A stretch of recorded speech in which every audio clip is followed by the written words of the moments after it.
Alright, any questions before we start? Great.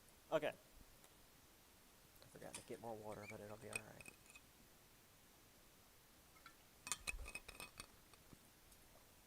Okay, so, start out. What group of people preceded the Latins, which is, say, the Romans, in Italy and were the most important in bringing Greek culture, which is to say, the alphabet and religion, to Rome? So what group of people essentially created the city of Rome and were the first to rule it?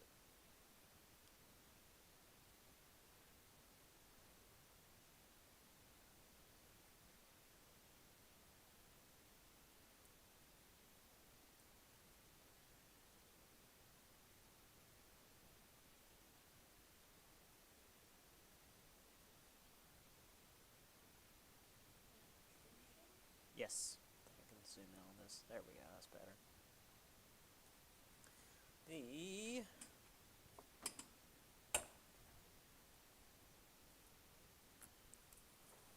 Don't have the room I want. Etruscans.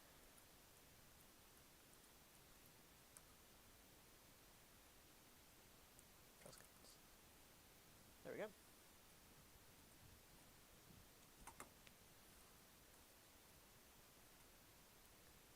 All right. Some geographic details for Rome. What is the famous number of hills that Rome is founded on?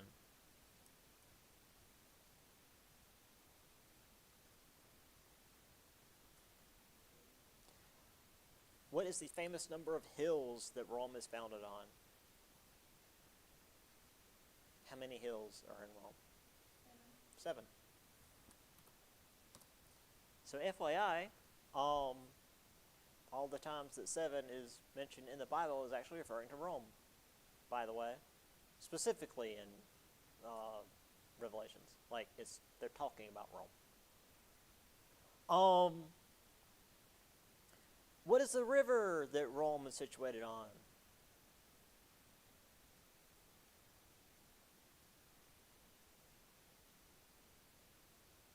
Remember, rivers are always important.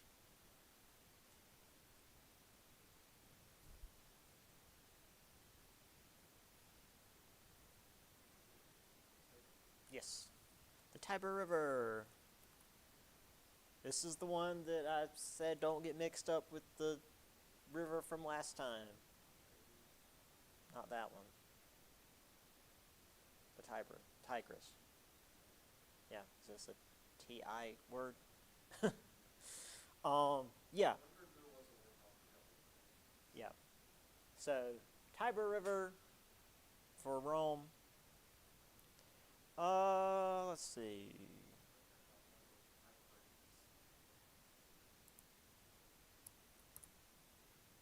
As long as it's close.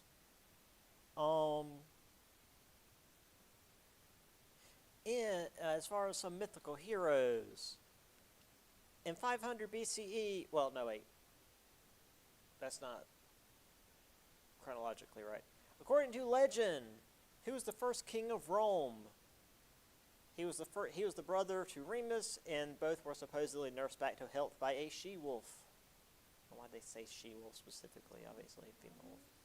Romulus.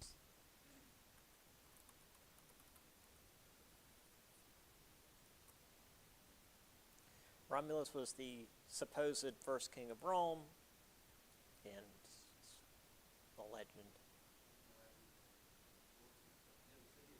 City of Rome.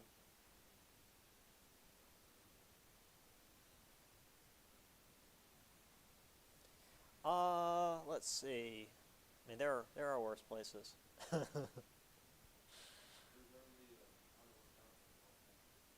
Exactly, right. I mean, I've been to Wisconsin. It quite often, most of the year, actually. In 500 BCE, the Romans expelled their kings, Who was the famous hero who fought single-handedly against them as the bridge to Rome was destroyed to save the city?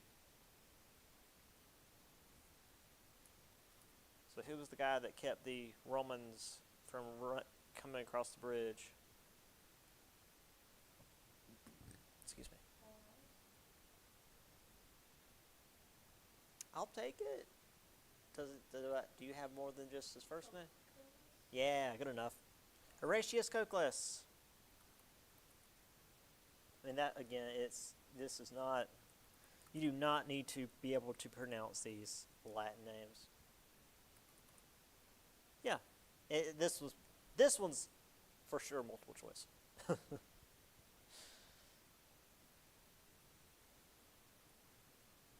I expect y'all can try and spell Romulus. You're not going to need to worry about spelling that. Also, Etruscans is also multiple choice. All right.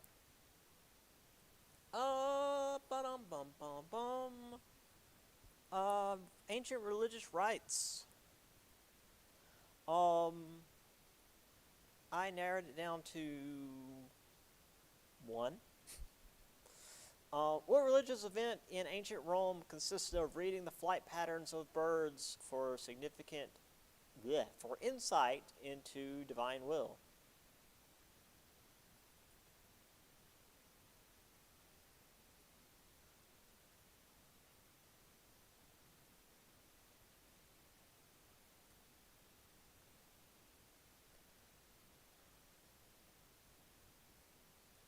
Flight patterns of birds, which was supposedly how Romulus and Remus decided on. Yes, you're in the right. Pretty close, actually. Auspicatus.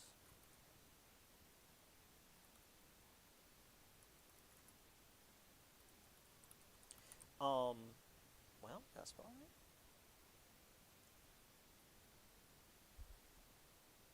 It just doesn't like Latin.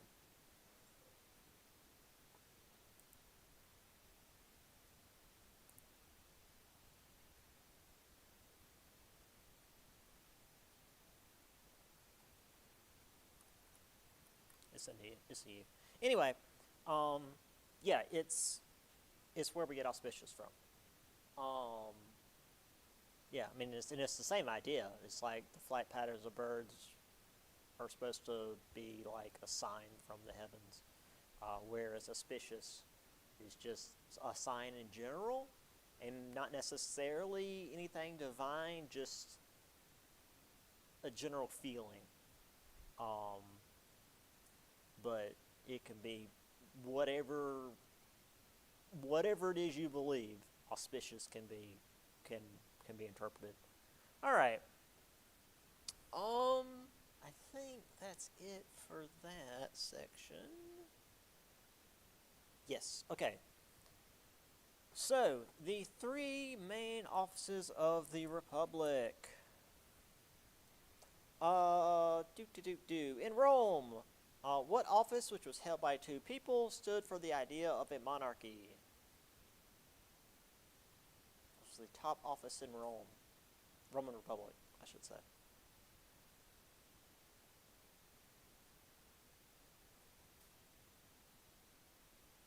Remember, they took a bunch of ideas from Greece and basically slapped them all together to make the Roman Republic.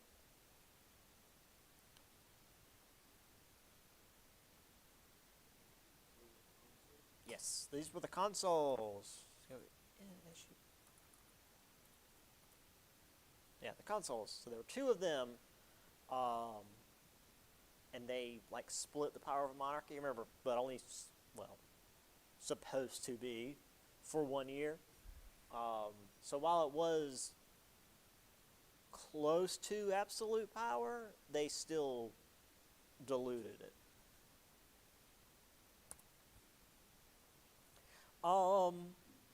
Next, in terms of power, what role was held by patricians or aristocracy?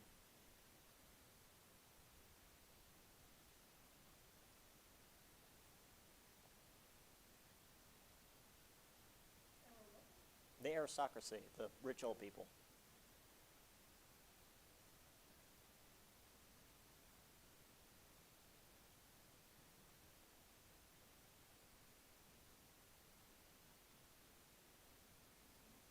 Yes, the Senate. Or as I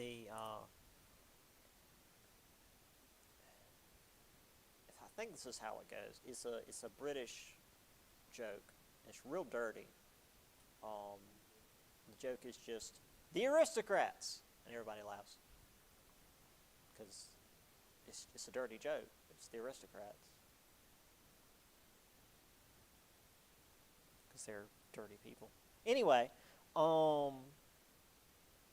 finally, after the creation of the phalanx and increased importance of commoner or plebeians in warfare, what order of government was created to represent them? So what?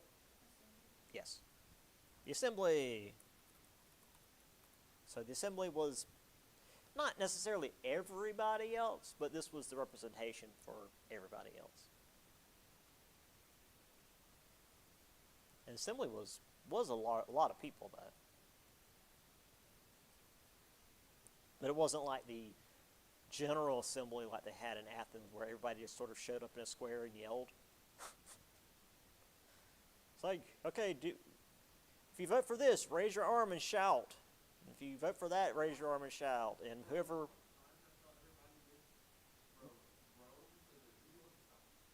yeah, it's like, well, whoever's loudest, that's... Yeah. We won't bother counting votes. Yeah, that sounds right. All right. All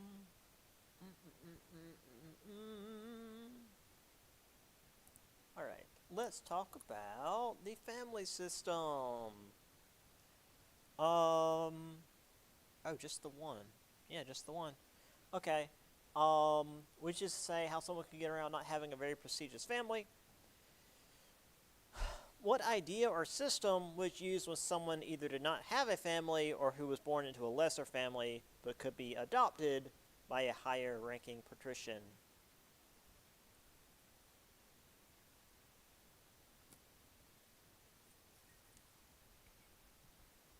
What was this system called?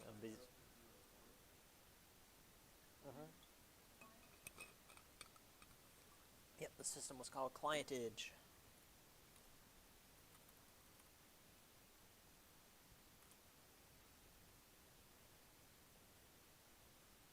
Yeah, very important for a lot of the makeup of Rome, really, what we have going forward.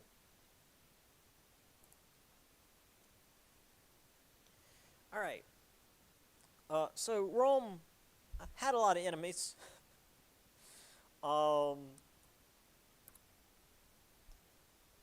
Let's see. In 387, what group of marauding people sacked Rome?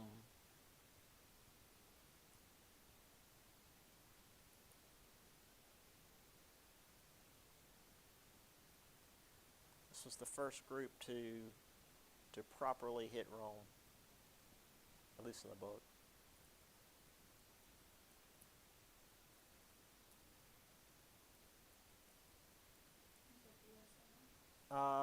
Three. Did I say 307? 387. Mm-hmm. Yes, the Gauls,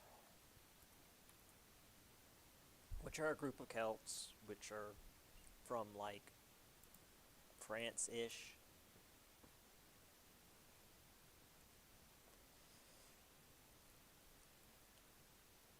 Now, this implies I'm asking about the Etruscans. I'm not.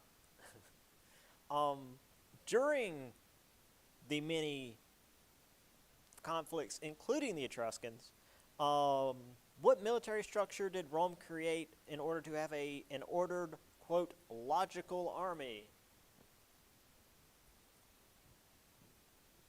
So before it was phalanxes, and then it evolved into what is considered to be very commonly associated with Rome, as far as like a military unit. Yes, the Roman legion, which is, I mean, realistically just like a bunch of phalanxes put together, but they managed to make it like work as a cohesive unit. So yeah, if we just add more people, but I mean it usually worked, at least until Hannibal got a hold of them. Exactly, yeah.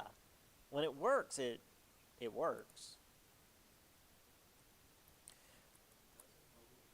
Yeah, don't we're not gonna talk about that. Speaking of which, so there's a few incidents here. What was the name of the Hellenistic king who aided Greeks in southern Italy against the Romans, and whose name now means a costly victory?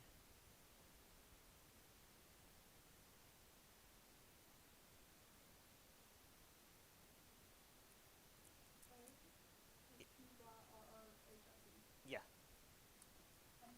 Pyrrhus. Well, you say RIC? That's probably Pyrrhic. That's not great. I hope it's not the fire alarm.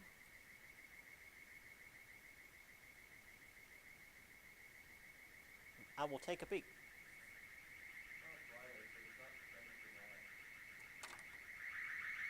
Yeah, it's not deafening.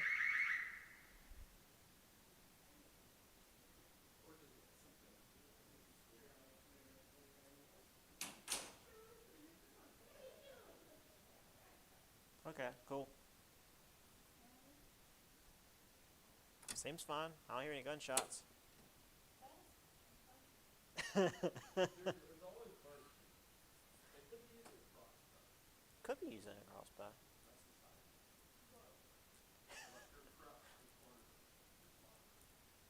Well, if they're spawn camping, they're not going to get us in here. There's also nowhere to get out of here.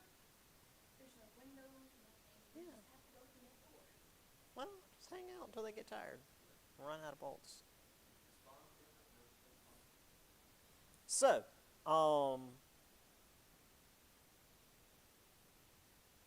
right. Pyrrhus. Yeah, you said Pyrrhic. Pyrrhic. Yeah, that's the Pyrrhic victory, which is the term we have now, which is what they called his victory because he won, but he lost so many guys that it's like we can't keep up the war. Yeah, but it was Pyrrhus, or Pyrrhus of Pyrrhus. You only need Pyrrhus, but I like the way it flows. You only really need Pyrrhus. Now, as far as actually what I was talking about here with the new technologies going out to sea, what was the name of the device, which meant like the beak of a raven, that the Romans created in the First Punic War in order to fight land battles while at sea?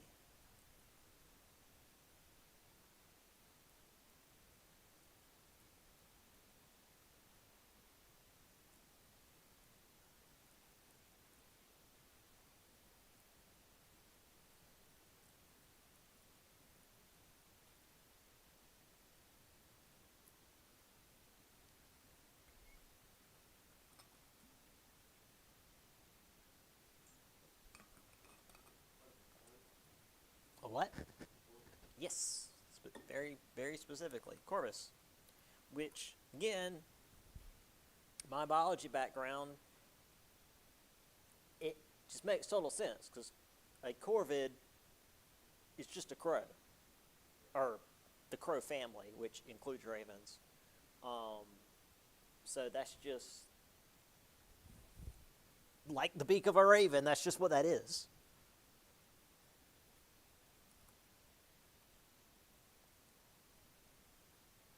Don't listen to spell check. It doesn't know Latin. All right. We're going to talk a bit more about, well, the Second Punic War. That's just all going to be in here. In what battle during the Second Punic War did Hannibal's forces massacre 50,000 Roman soldiers, including a consul? Which is to say, when the legion didn't work.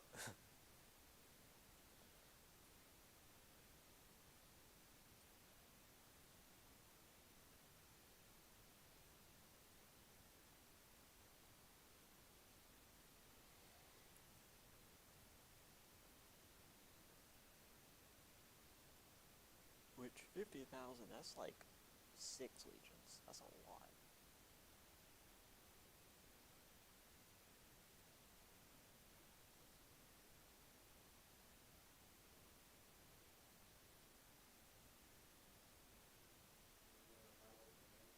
Yes. Yeah, this was probably the biggest defeat Rome, this biggest single defeat Rome ever faced. However, Rome was really good at just throwing more guys at a problem. So, while they lost this battle, they just kept sending guys after Hannibal. Or more specifically, they did a different thing. What battle finally found Hannibal defeated, thus ending the Second Punic War?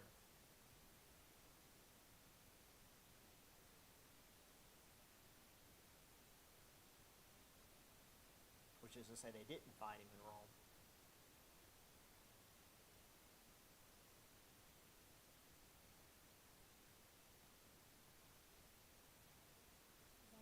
Yes, the Battle of Zama, which was down in northern Africa. The general who led the battle just left Rome and went to attack northern Carthage, and Hannibal had to chase him down and wasn't able to bring all his troops, and that's how he won the battle.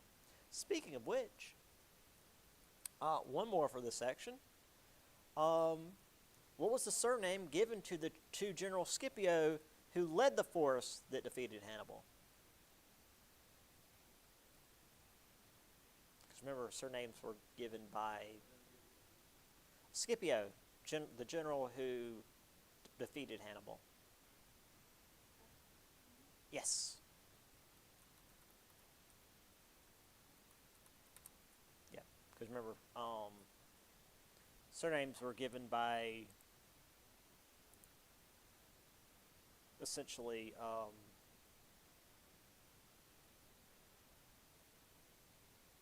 like great deeds that they did. I know there's 2 N's in that. Africanus.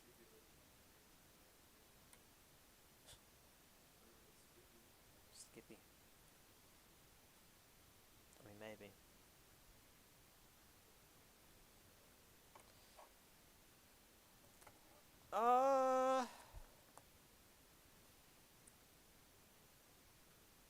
Alright.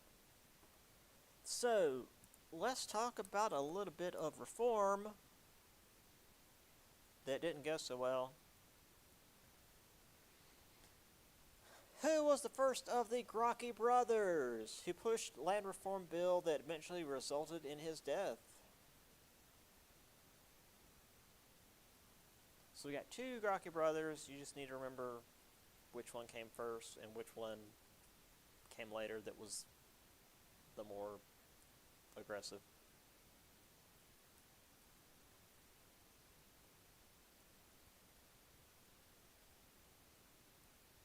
So who's the first of the Gracchi brothers?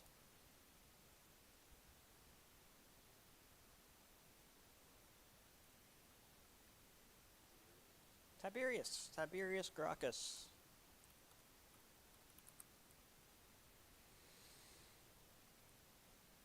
Tiberius did some land reform, and the Senate had him killed over it, because just Gracchi,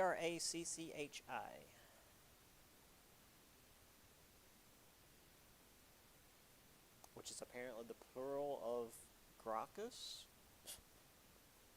Because apparently in Rome you just pluralize last names. Yeah. I can.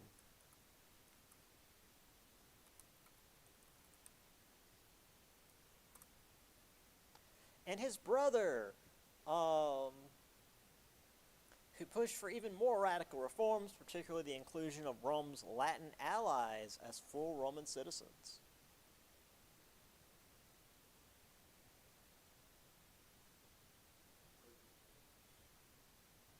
Hmm? His brother pushed for more radical reforms, particularly including Rome's Latin allies as full citizens.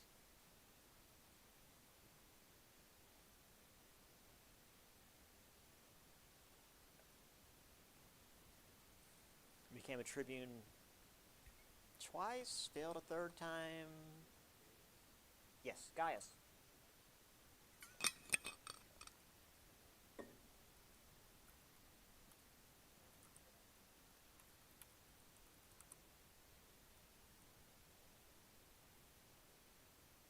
These are multiple choice, so don't you worry. All right. That's not even in the multiple choice. It's in the question. All right. Let's see.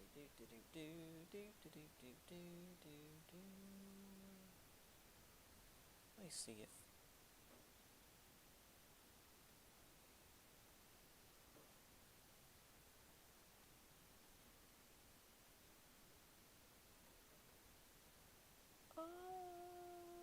Where is? Guess I'll just put it at the end. Okay.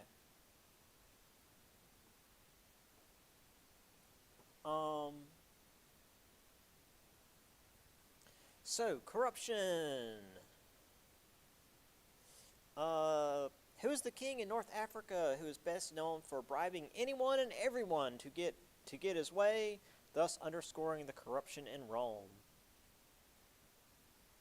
And led of like 5 years of war for people trying to catch him.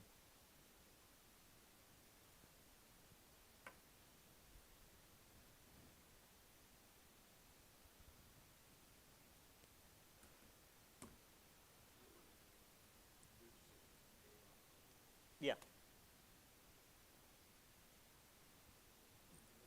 Yes. Jugurtha, or Jugurtha, or however his name's pronounced. Yeah. Like, he gets captured, and he's like, how about I just give you gold instead? And they're like, okay. And he escapes. Yeah.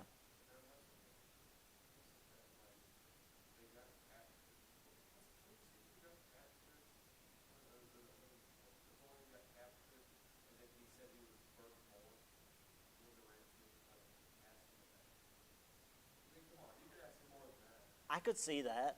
I don't know if I don't recall that story, but I could see that. All right. And then we have a list of dudes. Okay, Julius Caesar. I could totally see that. They're really similar, yeah. Um,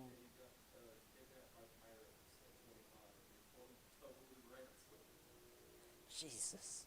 Yeah, I could totally see that. All right. So now just a list of dudes. The first consul general, he used his position as head of the army to further his own power. He was made consul to fight against Jugurtha. So his whole deal was to try to catch Jugurtha and used his position to gain more power.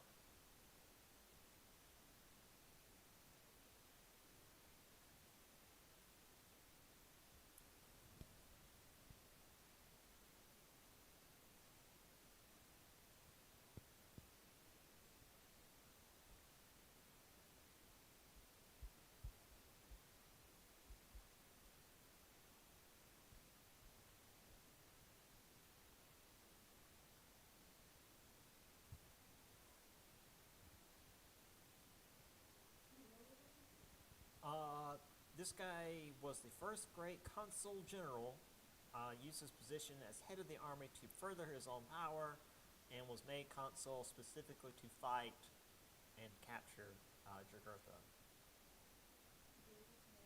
Yes, Gaius Marius.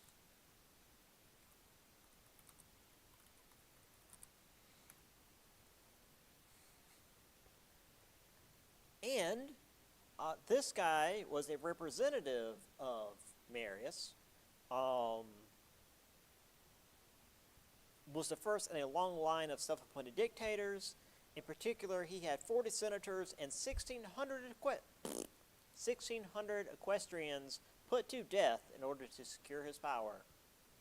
And he and Gaius Marius had a lot of back and forth marching on Rome incidents.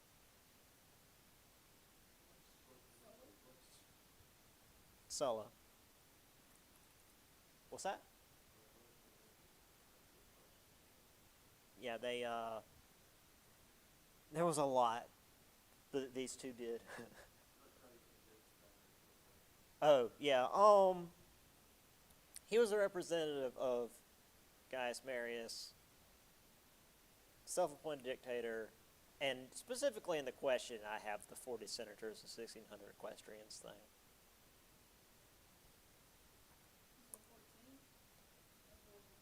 40 senators and 1,600 equestrians were killed.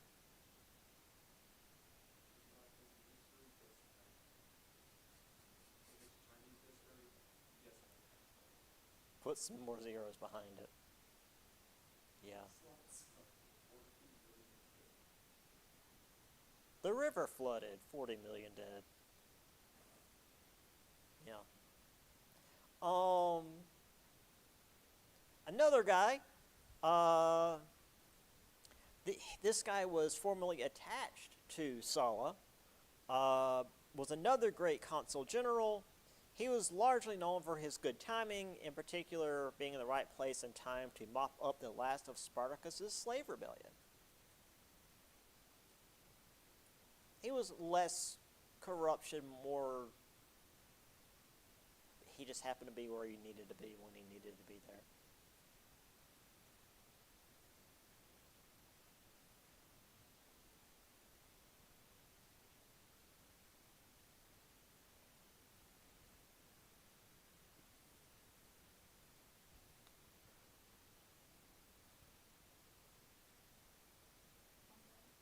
Yes, Pompey. There should be a P there. There we go.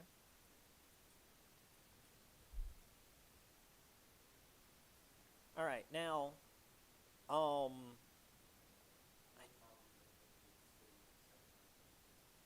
yeah, different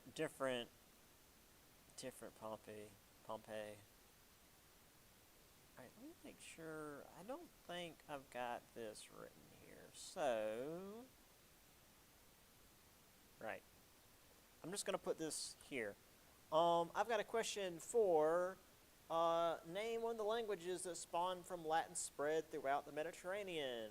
These are known as the Romance languages. So what languages spawned from Latin?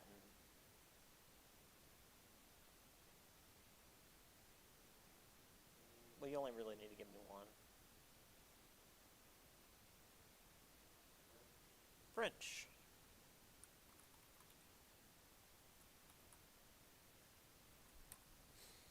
Want to just toss a couple more out there just off the top of your head? English is a bastardized language. It uses French as a base, but it also uses German. And German is not. Yeah, yeah. It's a hybrid. It is everything. What does think of Mediterranean? Hmm? Italian. Yes, it's definitely Italian.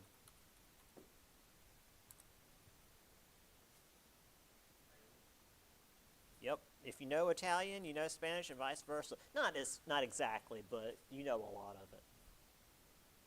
I took Spanish in high school, and now I've got an Italian friend. And a lot of the words are the same. Portuguese is similar, yeah. All of these are essentially Mediterranean things. So yeah, those are the main ones in my mind. All right.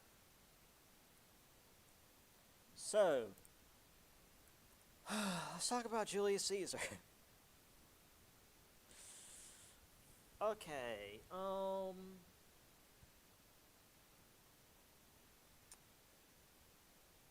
Well, that doesn't start until after he's dead, so we need to get into over here. Okay. Um, Before he even became consul and went off to do his thing in Gaul, what was something he did to gain popular support in Rome? What did he do to make the people like him? I mean, he did two things, but what was one of the things he did?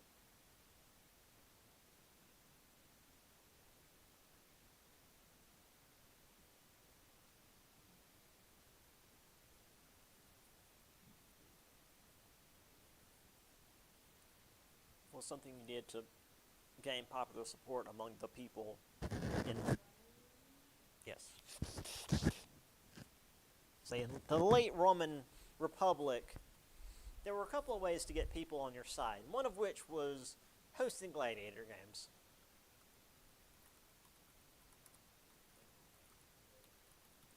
Yeah.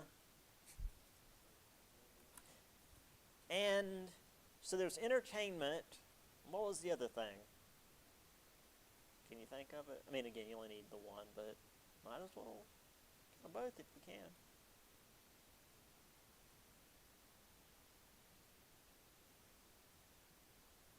What do people want? Hmm? Well, can't just give out money, but yes, food. Free grain. He did the territory thing later. But yeah, so he'd give them food and entertainment. Bread and circuses. Right there in the middle of Rome.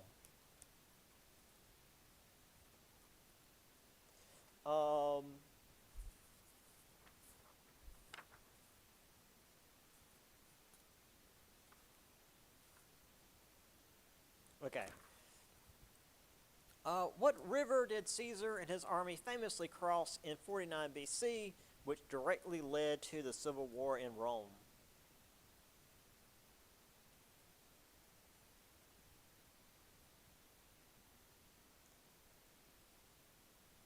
This is the big, crossing the line, that no turning back, that sort of thing.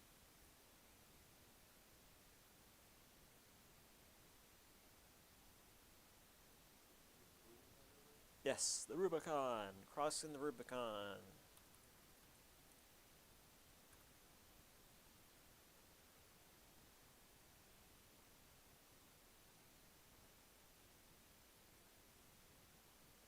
Okay. I think we've got one more thing on him specifically. On what day was Caesar murdered in the Senate in March of 44 BC? You can either give me the date or the Roman name of the day, because there was a specific term for the day that it was, if you know your Shakespeare. It was March 15th.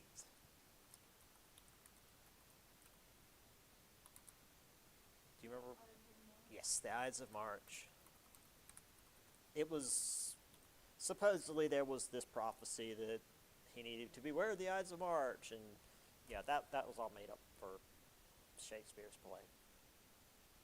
Not that the 15th wasn't the Ides of March, but that there was this prophecy and whatever. I'm pretty sure was all Shakespeare's drama.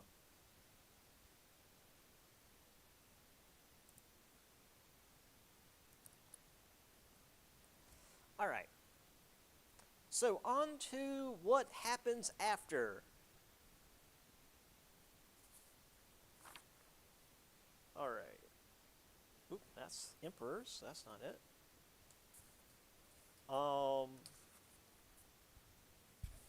So Caesar's loyalist. He formed the official triumvirate. Set about having the enemies of the state killed, including those responsible for Caesar's murder. This was like the first guy that showed up after everything happened. It was like, oh, we can't have this. This was Caesar's loyalist. He formed the first official triumvirate, set about having enemies of the state killed, including those responsible for Caesar's murder. He didn't do that initially, but then eventually he had to.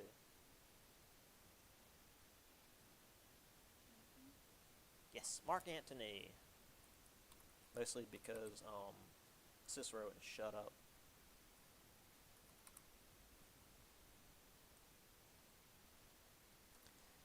And then the other, because again, there's three guys, but the third guy is, some dude from Spain, and the most he did was retire, so we don't worry about him. Also part of the triumvirate, who was Caesar's nephew and adopted son.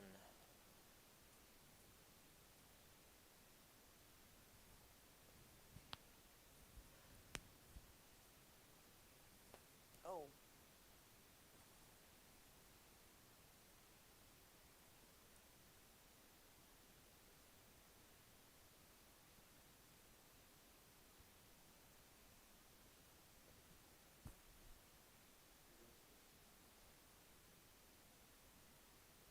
What was his name before that?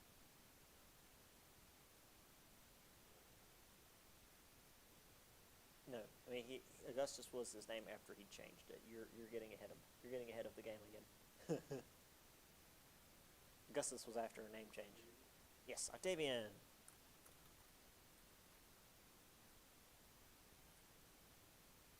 No, not sure if I'm spelling right. I-A-N.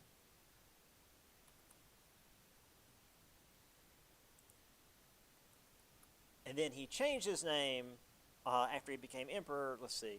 Let me see exactly how I asked that question.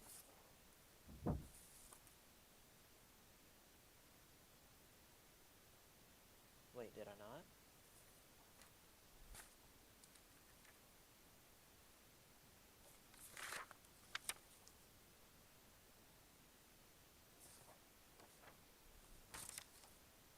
Oh.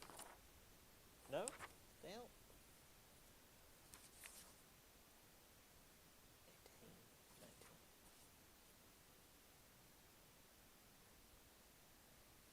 Oh, there it is.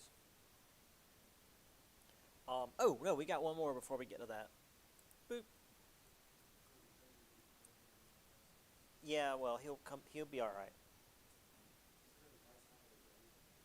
I will fight him.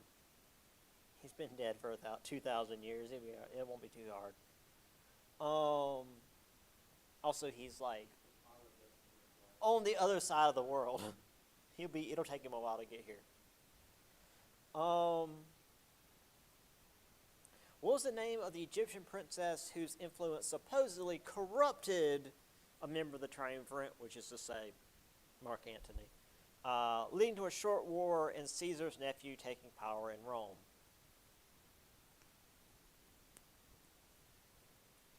So who was the Egyptian princess who supposedly corrupted Mark Antony? Again, if you know your Shakespeare, it's all there. I've never read this one, actually.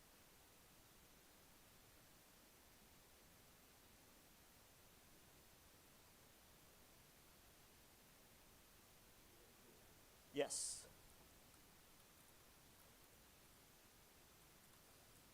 I mean, the story is literally called Mark Antony and Cleopatra. It's like, okay, Shakespeare, thanks for, you know, being real creative with your naming there.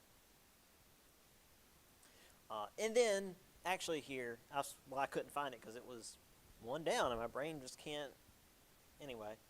So after the thing with Cleopatra and then Mark Antony being killed, what name does Caesar's nephew take when he became emperor? It comes from the Roman word for authority.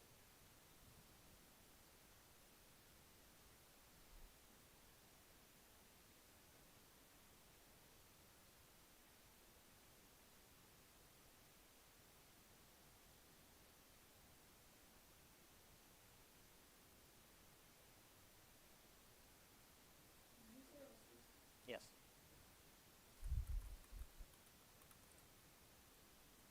And between him and Julius Caesar, that's why our months are out of whack. I mean, not out of whack, but the naming's weird. October isn't the 10th month anymore.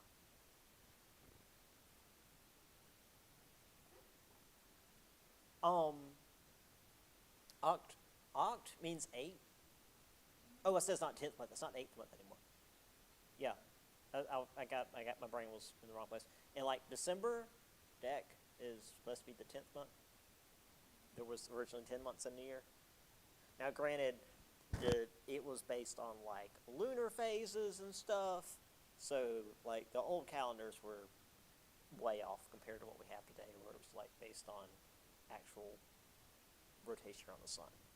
But like, as far as the naming, it was based on what place it was in the year, as opposed to a couple of freaking Roman emperors. All right. Let's talk about some Roman emperors. Because boy, we've had a few of them. Or Rome had a few of them, I guess. We didn't have any. Who was the Roman emperor who, among other things, wanted to make his horse a senator, put a statue of himself in the Roman Pantheon, and was killed by his own Praetorian Guard?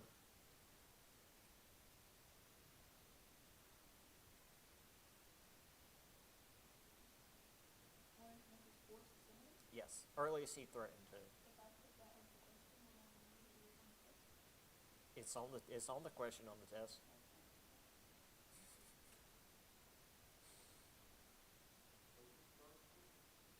The Praetorian Guard. Praetorian. Now, granted, the Praetorian Guard killed a lot of emperors, but I think this was the first instance of that, because this guy was like the third Roman emperor.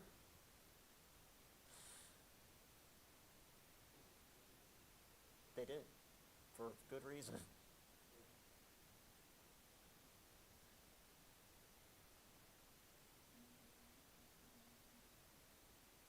I think this is the only guy that said he would make his horse a senator, because he said that his senators were that incompetent.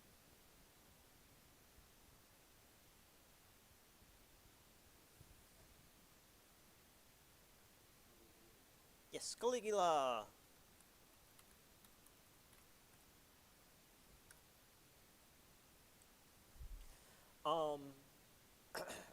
Then we have the other mad emperor. He had his own scheming mother killed, poisoned his wife, kicked his mistress to death, who was pregnant at the time, and supposedly fiddled while Rome burned. He used a harp, and he wasn't there at the time, but, you know, it's very poetic.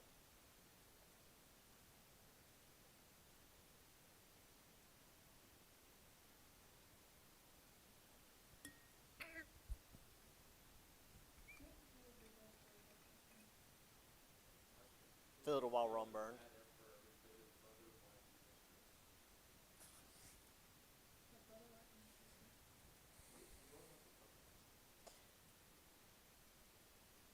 Mother, wife, mistress. Yeah. So, why did he kill all those people?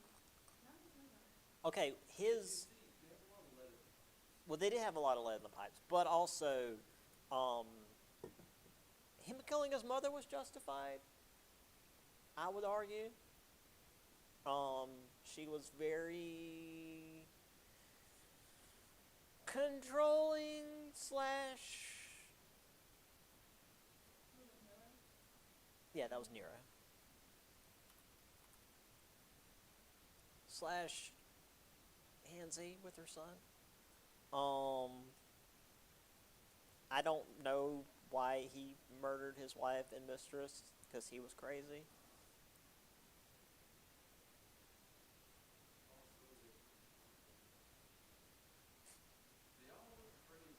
They did all go crazy. Yeah. Which, like, to be fair, it was a much longer process than drinking from dirty water and then, like, immediately shitting yourself to death. Yeah. It's just slowly.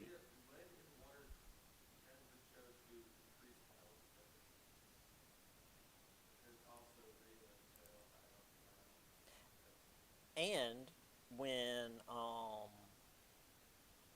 the let's see, I think when people started making beer, specifically, I mean any alcohol, but like beer specifically because it's such a low alcohol content. But you boil it, and they didn't know that was cleaning the water. And I was like, oh, you drink beer and you don't puke afterwards. It's great. And so like everybody started drinking beer. Yeah, also that's true. But like, so that's why like beer drinking was such a thing in Europe, because it's like, it doesn't poison us like the regular water does. Yeah. I mean, again, the beer back then had very, very low alcohol content. Like it was just basically flavored water with a little tingle to it. All right, let's see. Oh, sorry, we still have good emperors to go. I forgot. It doesn't stop at Nero. um, we have one of the good emperors. He extended the boundaries of Rome to their greatest extent during his reign. He conquered both Dacia and Persia. I wanted to include him because he had that nice, like column with all his conquests on it.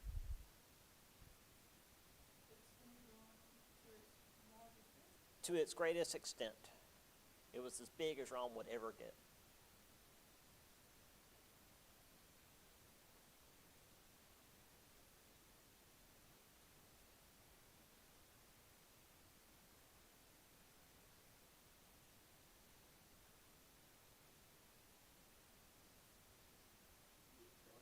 Yeah. Trajan. Because there's a big column. I'm a very visual person, so I remember the column. Like, I'm going to put him in there. The next guy, he actually allowed the extended frontiers of Rome to collapse slightly for better defense, standardized Roman law. He chose his successor and his successor's successor, but specifically for me, he had a wall built between Scotland and England to keep out the Picts. Because you don't want to deal with those dirty Picts. Picts.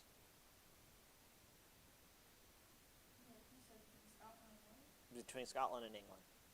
It's still there. It is a World Heritage Site. Yes. Hadrian's Wall. Keep out the Scots, man. We don't want to deal with them.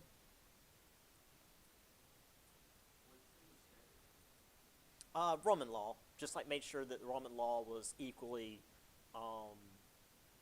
attributed across all the provinces of Rome.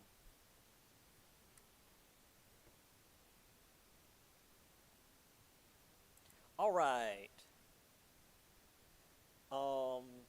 Into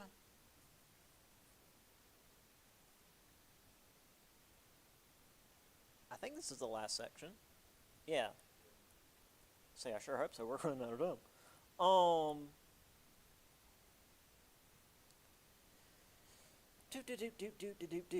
Following the death of Marcus Aurelius, his son became emperor, starting a century of anarchy. What was this guy's name? What was the name of the emperor? Yes. Commodus. It's fine.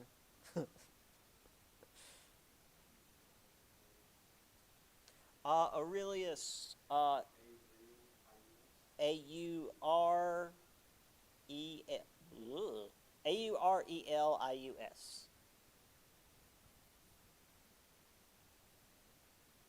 That was Marcus Aurelius' son. And then after everything was on fire for like 100 years, who took over in 284, which began the militarization of the Roman Empire? Oh, you're good. Oh, I was just checking. Who took over in 284, beginning the militarization of the Roman Empire?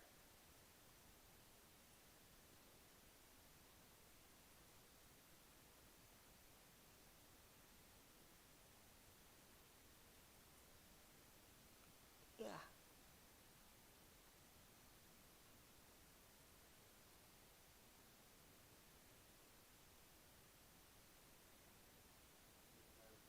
Yes.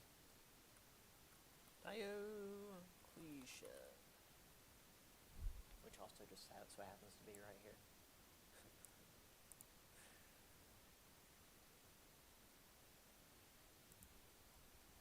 Right, some specific stuff about Christianity at this time.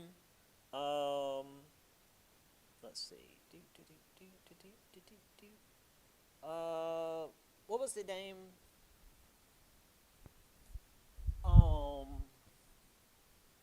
Casting a magic spell to make the lights turn back on. What was the name for a manuscript in book form as opposed to using papyrus scrolls? This was heavily used by the Christians in the Roman Empire. The Codex.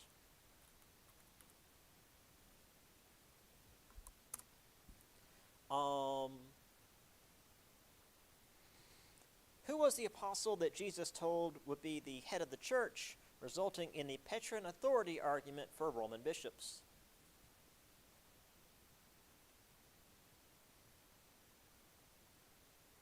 Remember Petrine authority.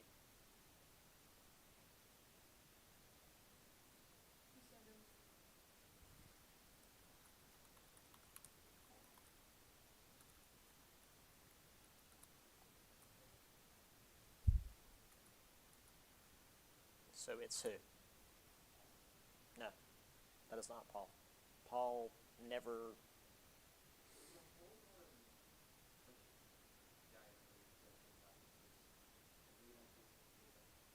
Yeah.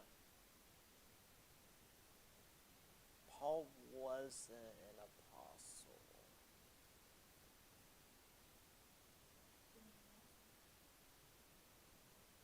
Gnostic guy. Yes, Peter. Paul wasn't there while Jesus was alive, I'll say that much.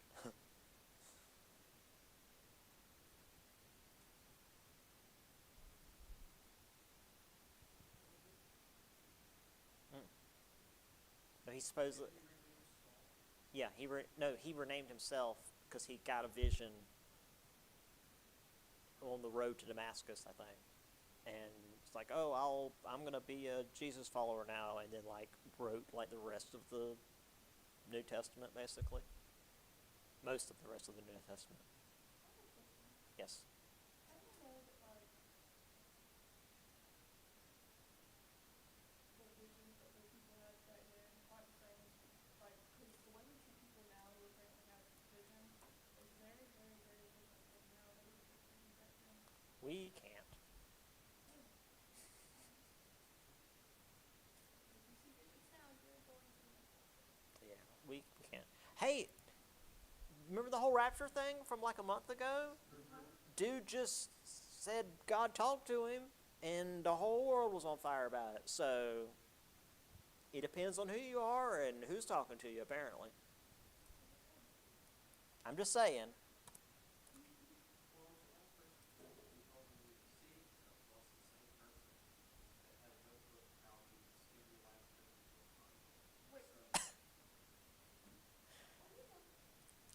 Not ideal. Like that was an actual thing that happened. You wrote it in your journal that you do that to you specifically.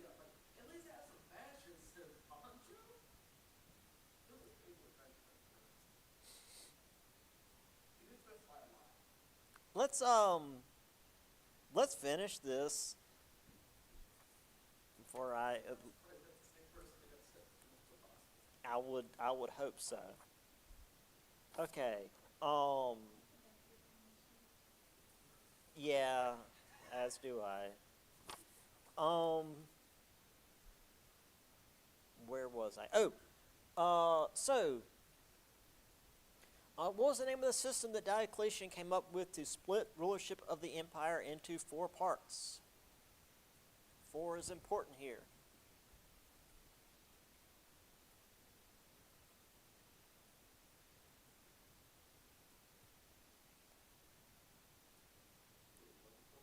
Diocletian split the empire into 4 parts.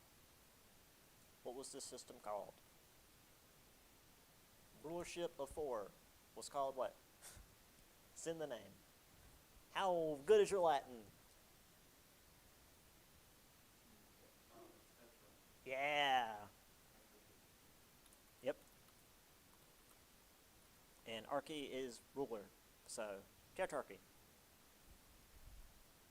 Because again, we use all these words, they're just part of words. We don't use the word. Yeah. Even democracy is just like rulers by the people. Rule by the people, yeah. Exactly. So it's just, again, tetra, 4, archy, rulership, yeah. Constantine, a lot of stuff about Constantine. Wow. Okay, the first question on Constantine. What was the name of the emperor who began Rome's tolerance of and eventual conversion to Christianity? Constantine. This guy. Whoa, how did I do the black box? This guy. For God's sake, I can't write. But also some other stuff that he did. Constantine. He was the emperor who began Rome's toleration of and eventual conversion to Christianity. He's the reason Rome is what it is.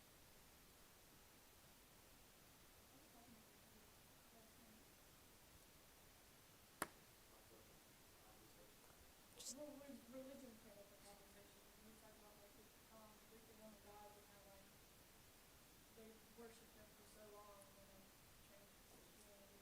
Just off the table. Yep. Yeah, that's what we were saying because we thought a lot of us like Greek mythology, so we were like, but that's like an actual religion.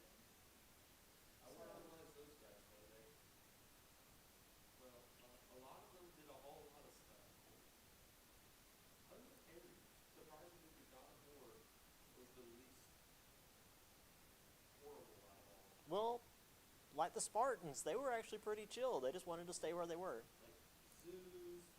Zeus was a dick. Well, sea foam?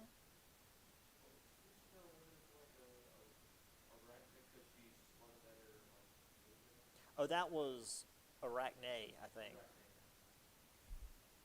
Okay, anyway, look, I will have a conversation about that all day long. We just gotta finish this.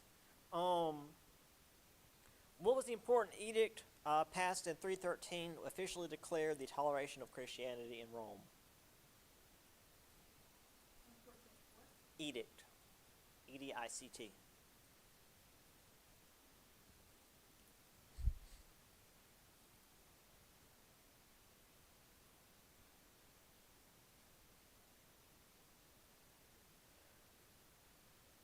it was sort of technically under Constantine, but also like he was still at war with the other guys at the time, so it was more of an agreement. Edict of Milan, because that was where it was passed. Hey, he was kind of like Alexander. He named cities after himself. What was the name of the new Rome built in Byzantium named after Constantine? Constantinople.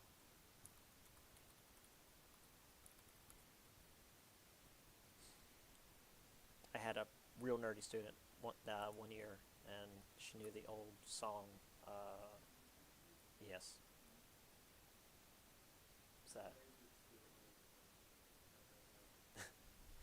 Well, there's a road named after the founder of the Ku Klux Klan in western South Carolina. Yeah. Okay, a couple of barbarians real quick. What group of Germanic peoples sailed sailed to northern Africa, not north to Africa, they were whatever. They captured the breadbasket of the empire, caused significant strain. They also sacked Rome in 455 for the giggles, I guess. This is the easiest, in my mind, the easiest group name-wise. No, that's a long time ago. Yes, the Vandals. It's just the Vandals. Like it's one step above the Bandits.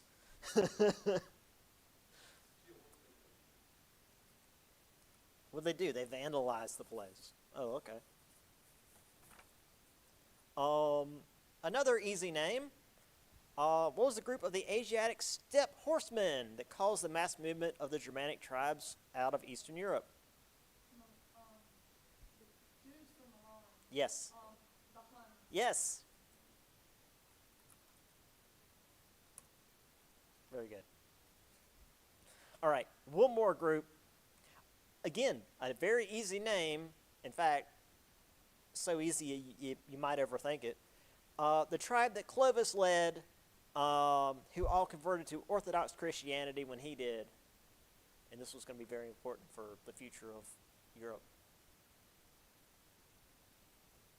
Like, this doesn't even sound like a Germanic tribe. Sounds like a dude's name. Orthodox Christianity.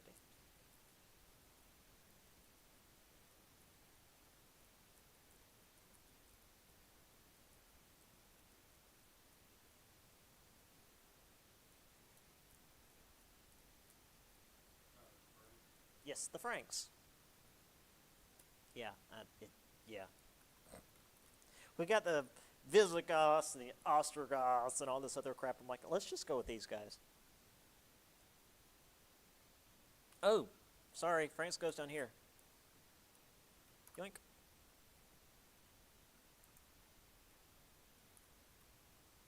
For God's sake. Yeah, Franks go down here. And technically Clovis too, but Clovis is in the question, so you don't need to know Clovis right now. Hey, you need to know the year that Rome fell.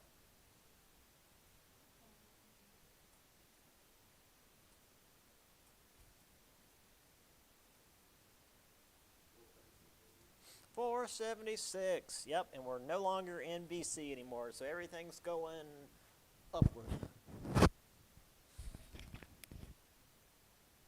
Okay. We've only got a couple of questions about Justinian. Actually, not as many as what's up here. You don't need to worry about Hagia Sophia. What you do need to know, though, is what was the name of his influential and headstrong wife, who was his co-empress? Oh my gosh, we watched the video. We did watch the video.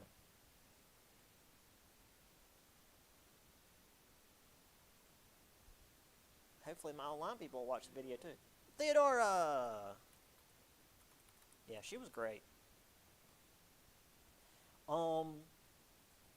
What event, likely caused by volcanic ash, caused temperatures to drop in the northern hemisphere, resulting in crop failures and famine?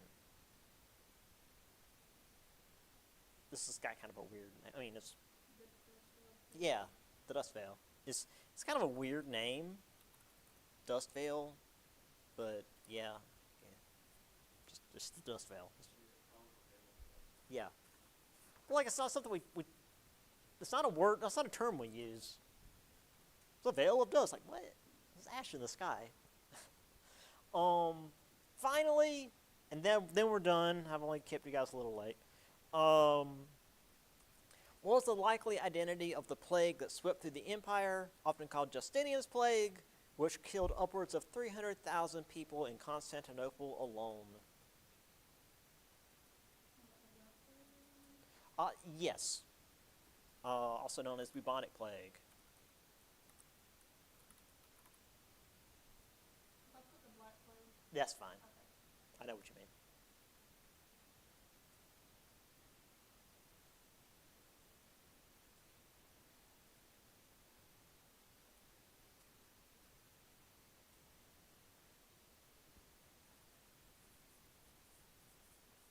Okay, and that's it. And then, of course, there's extra credit at the end, which I don't want to give anything away, but Cammie, you might be pleased with at least part of it. Part of it? Yeah. No, it's not a question. It's not a question that's Mulan, but Okay. I think you'll at least be pleased with part of it. So you think I'll be able to answer it? You'll be able to answer. I mean, I think it's like half. Yeah. So you know it's something that I know.